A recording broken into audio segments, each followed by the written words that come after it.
You know, it's always unsettling when you hear about a missing plane. It just hits you in the gut, you know? And right now, that's happening in Alaska. A Bering Air flight disappeared, vanished, and 10 people are missing. It's a real Yeah, mystery. you know what makes it even more worrying? What's that? It's the role Bering Air plays up there. Ah, I see what you mean. It's vital, absolutely essential.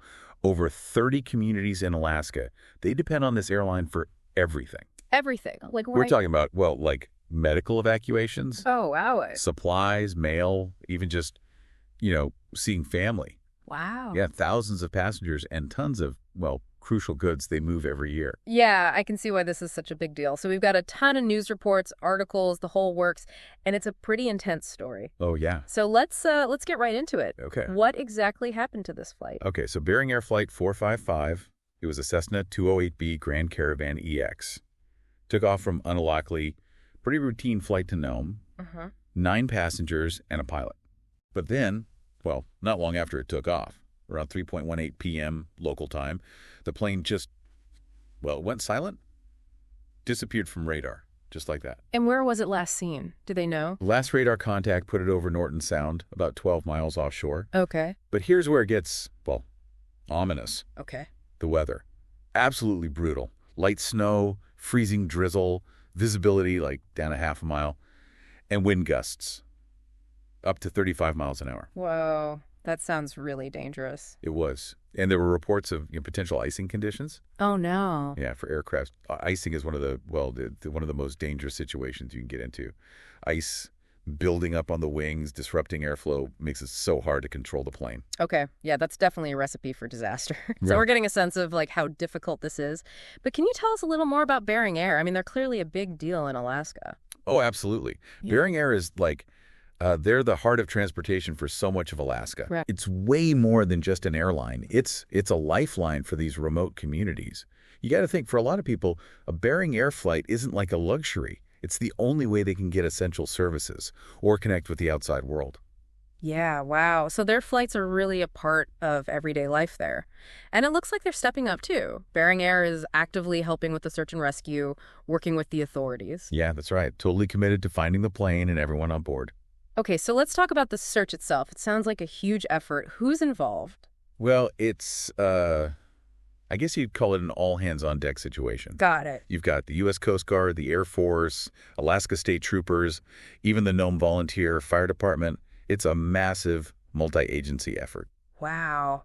And they're dealing with that terrible weather we talked about, too. I can't imagine how hard that makes things.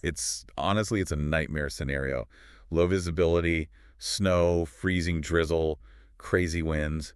It's like, well, you know the saying, trying to find a needle in a haystack. Yeah. It's that. But the haystack is moving and trying to bury you in snow. Oof. Yeah, that sounds rough. Yeah. So walk us through what they're doing. What kind of resources are they using? Okay, so the Coast Guard, they've deployed a HC-130 Hercules aircraft.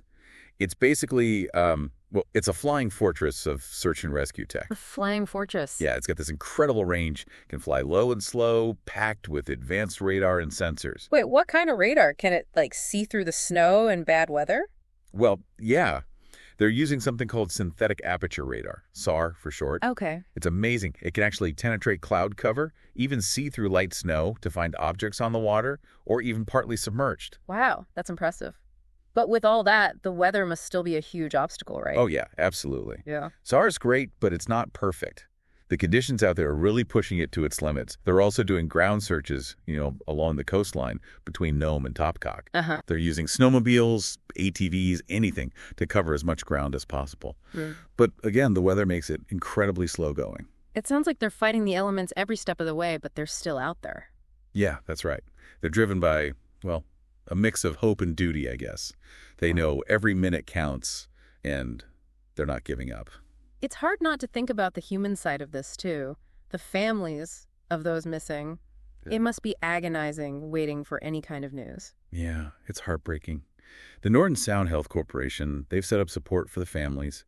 There's a space at the hospital where people can gather, get updates from the search teams, just be together. That's good, at least. Yeah, and they've got counselors, medical professionals, all there to help people deal with the stress and trauma. That's good to hear. It really drives home that this isn't just a news story. These are real people, families whose lives have been completely turned upside down. Yeah, it's impossible to imagine what they're going through. It really is. And, this incident kind of fits into a larger conversation about aviation safety in the U.S. Ah, We've had a few other concerning events lately, like that mid-air collision near Washington, D.C., and the medevac crash in Philadelphia. right. They're not related, but it makes you wonder, doesn't it? It does. I mean, they highlight how risky flying can be, even with all the technology and regulations we have. Accidents happen, and it makes you ask, are there bigger issues that need to be addressed? Yeah, and that's a question investigators are going to be looking at as they dig into each of these cases. They'll be checking everything: pilot training, maintenance, air traffic control, and, of course, the weather. Yeah, everything. And it's interesting. What's that? Aviation safety is always changing. We're constantly learning from what's happened in the past, making regulations stricter, pushing technology to make flying safer. Right. But in Alaska, it's even harder. How so? Well, think about it. The huge distances, remote locations, the weather's unpredictable, often extreme. Yeah, that's true. It's a really tough environment for aviation. You need special aircraft, really skilled pilots, and extremely strong safety rules to make it work. And that brings us back to the Cessna Caravan, which seems to be like the go-to plane in Alaska. Can it handle those challenges? Well, yeah, the Cessna Caravan is practically made for Alaska. Okay. It's famous for its ability to take off and land on short runways, handle rough terrain, operate in remote places. And overall, it has a good safety record. Okay. But even the toughest, most reliable plane can be pushed too far, especially in an environment like this. Right. So while the search is going on, we should also be thinking about this bigger issue of aviation safety, particularly in these difficult environments like Alaska. The investigation into Flight 455 will be really important. It's not just about finding answers, it's about preventing future tragedies. I totally agree. Every incident, no matter how sad, is a chance to learn, adapt, and improve. Well, we've covered a lot here, but this is clearly a story with lots of layers. We've got the drama of the search, the impact on the families and community, and then this big question of how to make air travel safe and reliable in one of the toughest environments on Earth. And what's really important to remember is that behind every headline, every statistic, are real people whose lives are being deeply affected. The people on that plane, their families, the search and rescue teams, the whole community. They're the real heart of this story. It's true. These events aren't just abstract occurrences. They have a very real, very human impact, and that's something we should never forget. We'll keep following this story and let you know what we learn. When we talk about the search and rescue, it's important to understand just how hard it is, this landscape. It's vast, it's unforgiving, and the weather can change in a blink. It's not just finding a needle in a haystack. It's like that haystack is constantly moving, trying to bury you in snow. Yeah, that's a pretty intense image you're painting there. And you mentioned the Coast Guard's using their that HC-130 Hercules aircraft. Right. It sounds like they're going all out. Oh, yeah, they are. The Hercules, it's an amazing machine built for missions like this. What's really incredible is that it can operate in these really extreme conditions. We're talking low altitudes, almost no visibility, fighting strong winds, and that potential icing. Right. It takes a seriously skilled crew to fly something like that in this environment. And you mentioned they have that synthetic aperture radar, the SAR. Can you explain how that works, why it's so important here? Sure. SAR is a total game changer when you're trying to do search and rescue in tough conditions.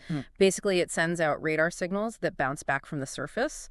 And by looking at those reflections, it can create incredibly detailed pictures, even through clouds, fog, light snow. So they could actually see through the weather? Kind of, yeah, to a certain extent. It's not perfect. Heavy snow or thick fog can still be a problem, but it's a huge step forward in search and rescue. They can cover huge areas quickly, spot things you'd never see just looking. That's amazing. But even with all that tech, they're still facing a huge challenge on the ground, right? Looking for a small plane in this vast wilderness. Oh, it's a massive task, no doubt. The teams on the ground, they're focusing on the coastline between Nome and a place called Topkok, combing the beaches, searching the water, anything to find some sign of the plane, any debris. I can't imagine how hard that must be, both physically and mentally. It is. Long hours and freezing temperatures, fighting the wind and snow, and that constant pressure knowing that lives are on the line. Yeah. It takes so much stamina, dedication, and they're using everything they can. Snowmobiles, ATVs, even search dogs, all to cover as much area as possible. It's really inspiring to see that kind of, commitment. But I keep thinking about the families waiting. That must be just agonizing.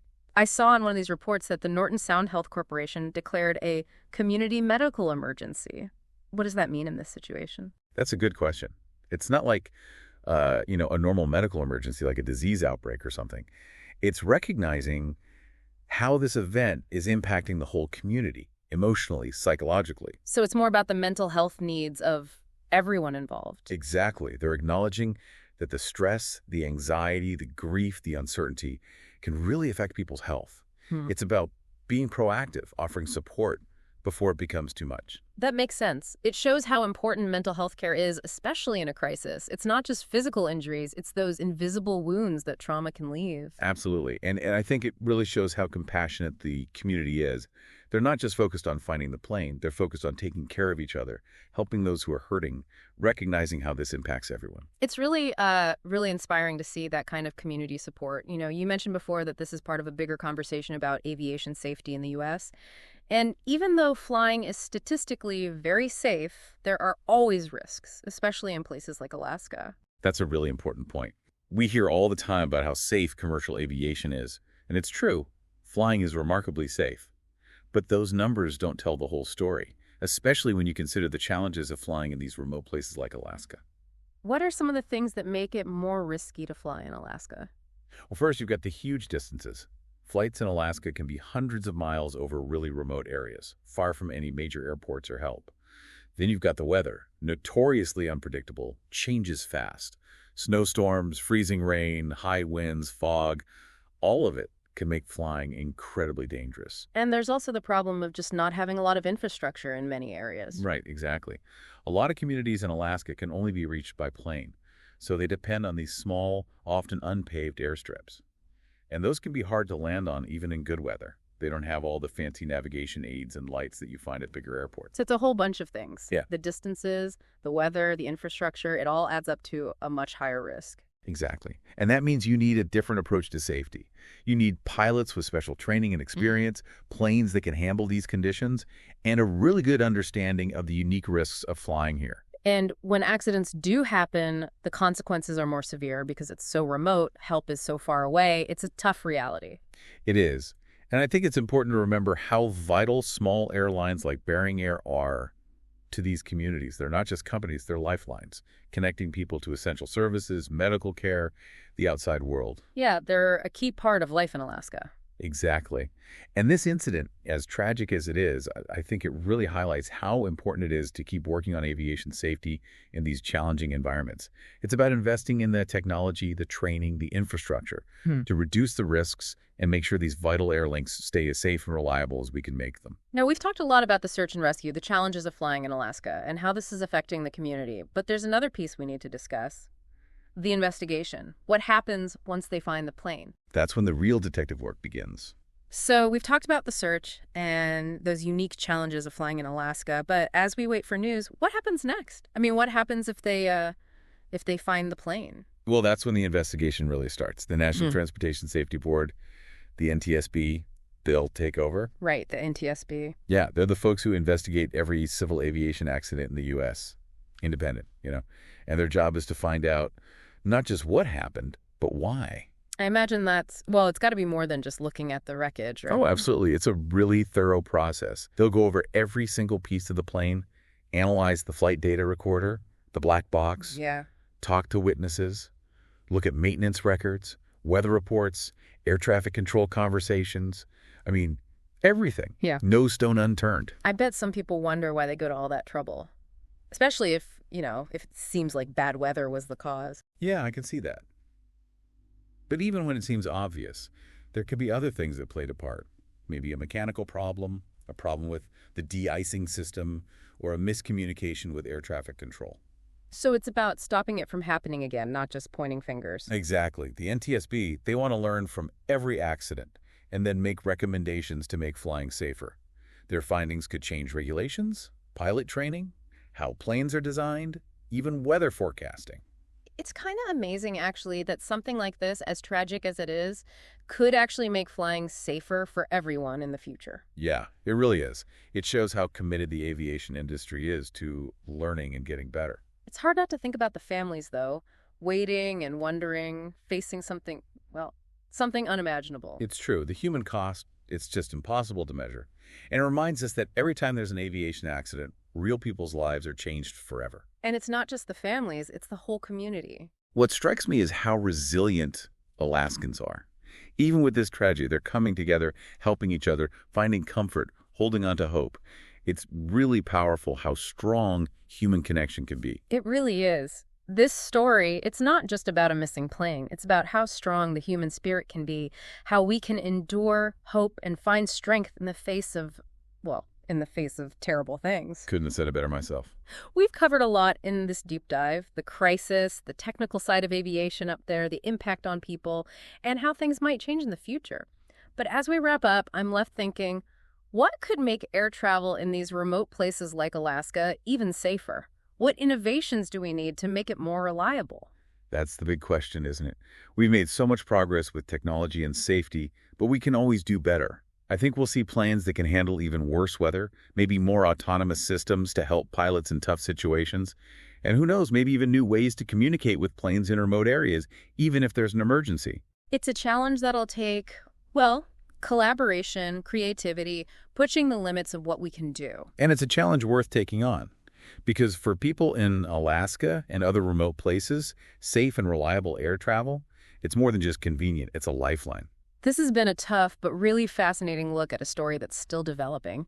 We'll keep you updated as we learn more. But for now, let's keep those affected by this in our thoughts and hope for the safe return of the passengers and crew.